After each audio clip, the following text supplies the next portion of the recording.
Om Shanti. Good morning. आज प्यारे बाबा के मधुर महावाक्य सुनते हैं। 4 जुलाई 2025 के आज के महावाक्य हैं। आज के महावाक्यों का सार है, प्यारे बाबा बोले, मीठे बच्चे बंधन मुक्त बन सर्विस में तत्पर रहो, क्योंकि इस सर्विस में बहुत ऊंच कमाई है।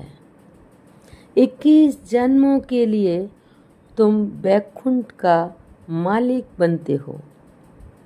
आज बाबा ने प्रश्न पूछा है हम बच्चों से, हर एक बच्चे को कौन सी आदत डालनी चाहिए?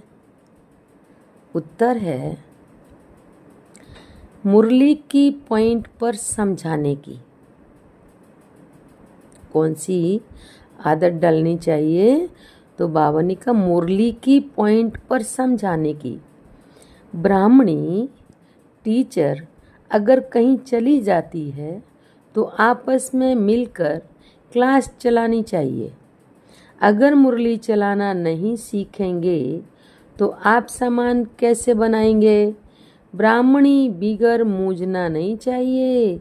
पढ़ाई तो सिंपल है, क्लास चलाते रहो, यह भी प्रैक्टिस करनी है।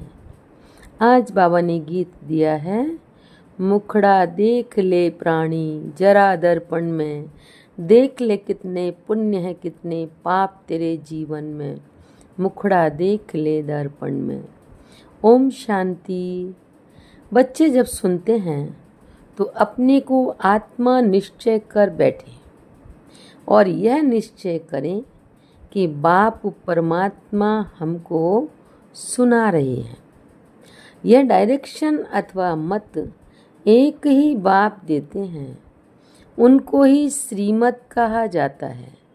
श्री अर्थात श्रेष्ठ ते श्रेष्ठ, वह है बेहद का बाप, जिसको ऊंचते ऊंच भगवान कहा जाता है।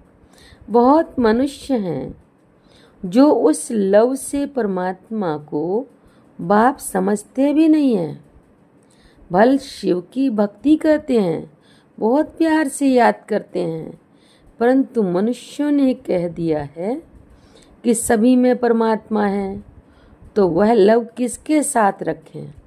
इसलिए बाप से विपरीत बुद्धि हो गए हैं।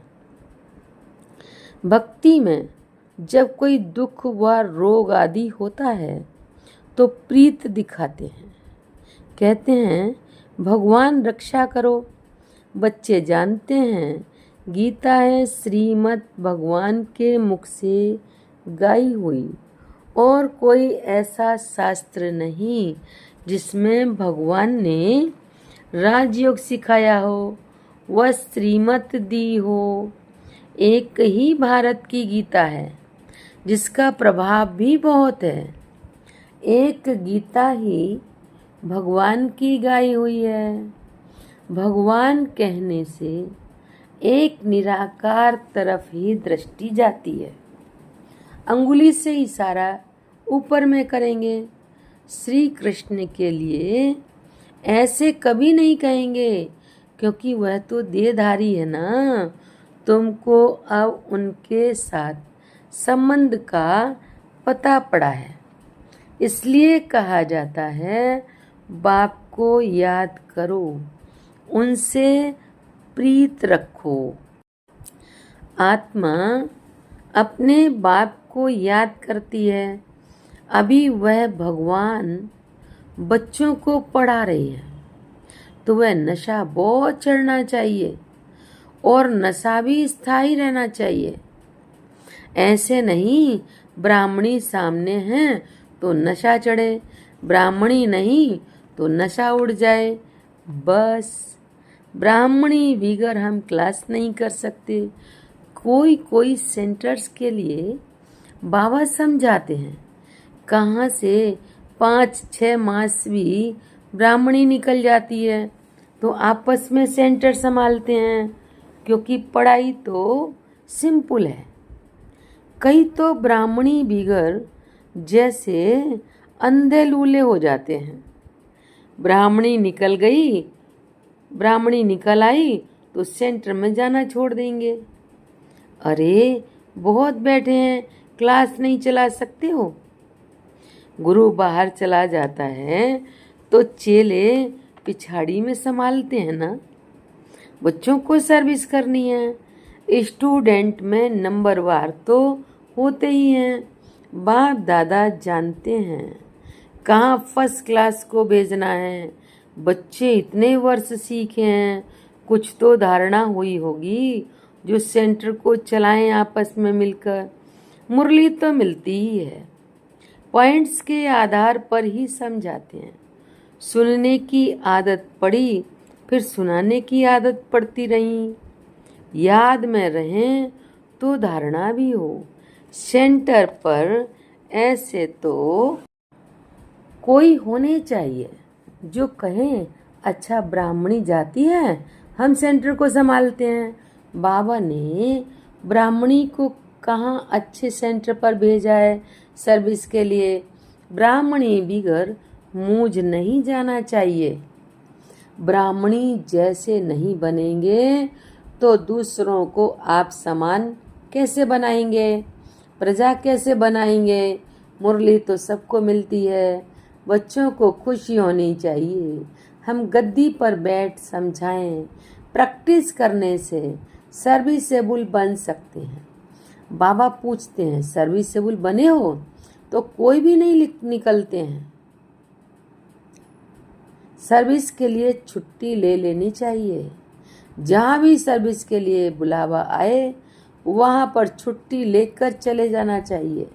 जो बंधन मुक्त बच्चे हैं वह ऐसी सर्विस कर सकते हैं। उस गवर्नमेंट से तो इस गवर्नमेंट की कमाई बहुत अच्छी है, बहुत ऊंचे है। भगवान पढ़ाते हैं जिससे तुम 21 जन्मों के लिए बैकुंठ का मालिक बनते हो। कितनी भारी आमदनी है, उस कमाई से क्या मिलेगा? अल्पकाल का सुख। यहाँ तो विश्व का मालिक बनते हो। जिनको पक्का निश्चय है वह तो कहेंगे हम इसी सेवा में लग जाएं, परंतु पूरा नशा चाहिए। देखना है हम किसको समझा सकते हैं। है तो बहुत सहज। कलयुग अंत में इतने करोड़ मनुष्य हैं, सतयुग में जरूर थोड़े होंगे। उसकी स्थापना के लिए जरूर बाप संगम पर ही आएंगे। पुरानी दुनिया का विनाश होना है। महाभारत लड़ाई भी मशहूर है। ये लगती ही तब है जबकि भगवान आकर सतयुग के लिए राजयोग सिखलाए, राजाओं का राजा बनाते हैं, कर्मातीत अवस्था को प्राप्त कराते हैं।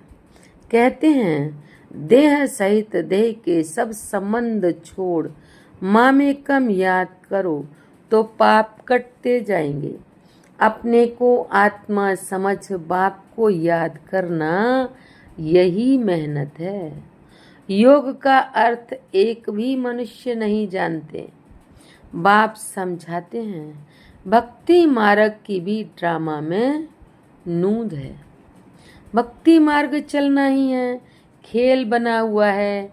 ज्ञान, भक्ति, वैराग्य। वैराग्य भी दो प्रकार का होता है। एक है हद का वैराग्य, दूसरा है बेहद का वैराग्य। अभी तुम बच्चे सारी पुरानी दुनिया को भूलने का पुरुषार्थ करते हो, क्योंकि तुम जानते हो हम अब शिवालय पावन दुनिया में जा रहे हैं। तुम सब ब्रह्मा कुमार कुमारियां भाई बहन हो। बिकारी दृष्टि जा ना सके। आजकल तो सबकी दृष्टि क्रिमिनल हो गई है। तमो प्रधान है ना, इसका नाम ही है नरक। परंतु अपने को नरकवासी समझते थोड़ी हैं। स्वयं का पता ही नहीं तो कह देते स्वर्ग नरक यहाँ ही है। जिसके मन में जो आया वह कह दिया। यह कोई स्वर्ग नहीं है। स्वर्ग में तो किंगडम थी, रिलीजियस राइटियस थे, कितना बल था। अभी फिर तुम पुरुषार्थ कर रहे हो, विश्व का मालिक बन जाएंगे। यहाँ तुम आते ही हो विश्व का मालिक बनने। हेवनली गॉड फादर, जिसको शिव परमात्मा कहा जाता है, वह तुमको पढ़ाते हैं। बच्चों में कितना नशा रहना चाहिए, बिल्कुल इजी नॉलेज है। तुम बच्चों में जो पुरानी आदतें हैं वह छोड़ देनी है। ईर्ष्या की आदत भी बहुत नुकसान करती है। तुम्हारा सारा मदार मुरली पर है। तुम कोई को भी मुरली पर समझा सकते हो, परंतु अंदर में ईर्ष्या रहती है। ये कोई ब्राह्मणी थोड़ी है, ये क्या जाने, बस दूसरे दिन आएंगे ही नहीं। ऐसी आदतें पुरानी पड़ी हुई हैं, जिस कारण डिससर्विस भी होती है। नॉलेज तो बड़ी सहज है। कुमारियों को तो कोई धंधा आदि भी नहीं है। उनसे पूछा जाता है वह पढ़ाई अच्छी या ये पढ़ाई अच्छी, तो कहते हैं यह बहुत अच्छी है। बाबा अभी हम वह पढ़ाई नहीं पढ़ेंगी, दिल नहीं लगती, लौकिक बाप ज्ञान में नहीं होगा तो मार खाएंगी। फिर कोई बच्चियां कमज़ोर भी होती हैं, समझाना चाहिए ना। इस पढ़ाई से हम महारानी बनेंगी, उस पढ़ाई से क्या पाई पैसे की नौकरी करेंगी। यह पढ़ाई तो भविष्य 21 जन्म के लिए स्वर्ग का मालिक बनाती है। प्रजा भी स्वर्गवासी तो बनती है ना, अभी सब है नरकवासी। अब बाप कहते हैं तुम सर्वगुण संपन्न थे, अब तुम ही कितने तमोप्रधान बन पड़े हो, सीढ़ी उतरते आए हो। भारत जिसे सोने की चिड़िया कहते थे, अभी तो ठिक्कर की भी नहीं है। भारत 100% सॉल्वेंट था, अब 100% इंसॉल्वेंट है। तुम जानते हो हम विश्व के मालिक पारसनाथ थे, फिर 84 जन्म लेते लेते अब पत्थरनाथ बन पड़े हैं तो मनुष्य ही, परंतु पारसनाथ और पत्थरनाथ कहा जाता है। गीत भी सुना, अपने अंदर को देखो, हम कहाँ तक लायक हैं। नारद का मिसाल है ना, दिन प्रतिदिन गिरते ही जाते हैं, गिरते गिरते एकदम दूवन में गले तक फंस पड़े हैं। अब तुम ब्राह्मण सभी को चोटी से पकड़कर दूवन से निकालते हो बाहर, और कोई पकड़ने की जगह तो है नहीं, तो चोटी से पकड़ना सहज है। दूवन से निकालने के लिए चोटी से पकड़ना होता है। दूवन में फंसे हुए हैं, दलदल में ऐसे फंसे हुए हैं, जो चोटी दिखाई देती है तो चोटी से ही निकाले जाते हैं, पकड़े जाते हैं। दूवन में ऐसे फंसे हुए हैं जो बात मत पूछो। भक्ति का राज्य है ना। अभी तुम कहते हो बाबा हम कल्प पहले भी आपके पास आए थे स्वराज्य पाने, लक्ष्मी नारायण के मंदिर भल बनाते रहते हैं, परंतु उनको यह पता नहीं है कि यह विश्व के मालिक कैसे बने। अभी तुम कितने समझदार बनते हो, तुम जानते हो इन्होंने राज्य भाग्य कैसे पाया, फिर 84 जन्म कैसे लिए। विरला कितने मंदिर बनाते हैं, जैसे गुड़िया बना लेते हैं, वह छोटी छोटी गुड़िया, फिर ये बड़ी बड़ी गुड़िया बनाते हैं, चित्र बनाकर पूजा करते हैं। उनका ऑक्यूपेशन ना जानना तो गुड़ियों की पूजा हुई ना। अभी तुम जानते हो बाप ने हमको कितना साहूकार बनाया था, अब कितने कंगाल बन पड़े हैं। जो पूज्य थे सो अब पुजारी बन पड़े हैं। भक्त लोग भगवान के लिए कह देते आपे ही पूज्य, आपे ही पुजारी, आप ही सुख देते हो, आप ही दुख देते हो, सब कुछ आप ही करते हो, बस इसमें ही मस्त हो जाते हैं। कहते हैं आत्मा निर्लेप है, कुछ भी खाओ पियो मौज करो। शरीर को लेप छेप लगता है, वह गंगा स्नान से शुद्ध हो जाएंगे। जो चाहिए सो खाओ, क्या क्या फैशन है, बस जिसने जो रिवाज डाला वह चल पड़ता है। अब आप समझाते हैं विषय सागर से चलो शिवालय में।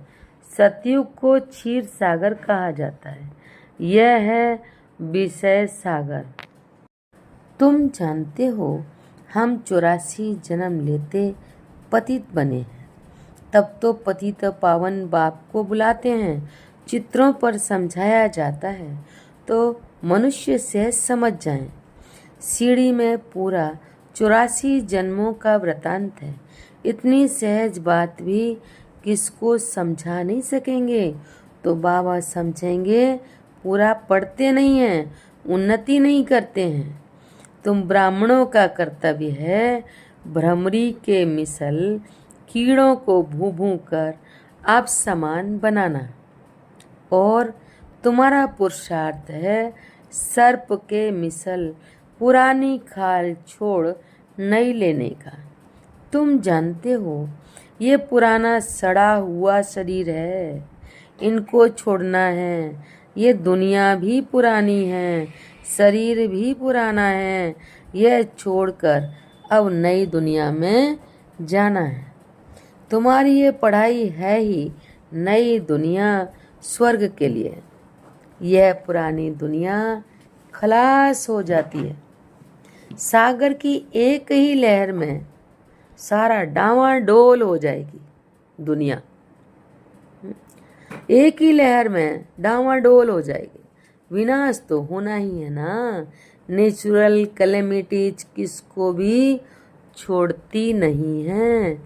अच्छा मीठे मीठे सिकी लधे बच्चों प्रति माता पिता बाप दादा का याद प्यार और गुड मॉर्निंग। रूहानी बाप की रूहानी बच्चों को नमस्ते।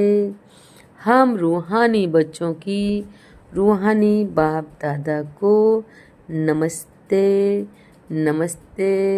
शुक्रिया बाबा शुक्रिया। धारणा के लिए मुख्य सार है।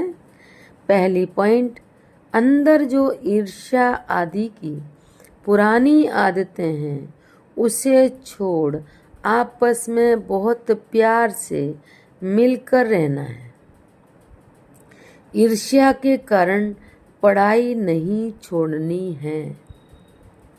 दूसरी पॉइंट, इस पुराने सड़े हुए शरीर का भान छोड़ देना है।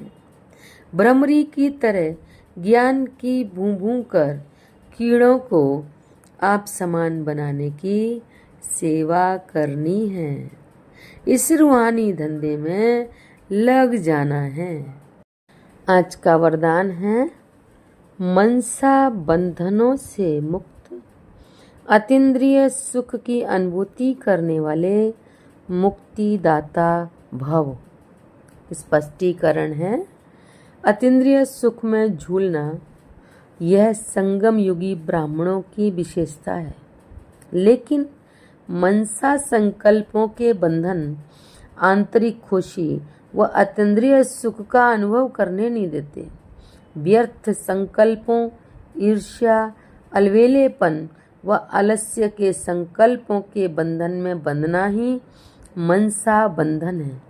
ऐसी आत्मा अभिमान के वश दूसरों का ही दोष सोचती रहती है। उनकी महसूसता शक्ति समाप्त हो जाती है। इसलिए इस सूक्ष्म बंधन से मुक्त बनो, तब मुक्तिदाता बन सकेंगे। आज का स्लोगन है, ऐसा खुशियों की खान से संपन्न रहो जो आपके पास दुख की लहर भी न आए। अव्यक्त इशारे हैं, संकल्पों की शक्ति जमा कर श्रेष्ठ सेवा के निमित्त बनो। किसी भी निमित्त बनो। किसी भी श्रेष्ठ संकल्प रूपी बीज को फलीभूत बनाने का सहज साधन एक ही है, वह है सदा बीज रूप भाव से हर समय सर्वशक्तियों का बल उस बीज में भरते रहना। बीज रूप द्वारा आपके संकल्प रूपी बीज सहज और स्वतः वृद्धि को पाते फलीभूत हो जाएंगे, संकल्प शक्ति जमा हो जाएगी। अच्छा, ओम शांति।